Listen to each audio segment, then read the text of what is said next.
Part with math problems మనం start చేసుకుంటున్నాము.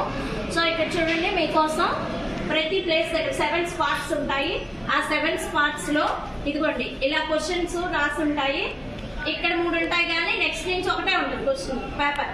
Okay, దానిలో ఒక క్వశ్చన్ ఇస్తాం, మీకు మ్యాథ్ కి సంబంధించింది ఒక క్వశ్చన్ ఇస్తాం. దాని ఆన్సర్ మీరు సాల్వ్ చేసి, ఆ ఆన్సర్ ఇదిగోండి ఇక్కడ బాక్సెస్ మీద ఉంటుంది. అది ఏ ఆన్సరో మీరు చూసి ఆ బాక్స్ తీస్తే లోపల క్లూ ఉంటుంది. అది ఏం క్లూ అంటే మీరు సెకండ్ ఎక్కడికి వెళ్ళాలో ఆ క్లూ.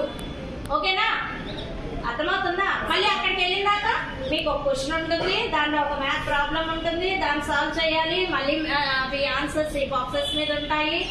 ఆ బాక్స్ కింద ఒక క్లూ ఉంటుంది. అట్లా మీరు 7 స్టెప్స్ వేస్తే మీకు ట్రెజర్ దొరికింది. ఓకేనా? ఓకే, అర్థమైందా? ఏంటిది గేమ్ పేరు?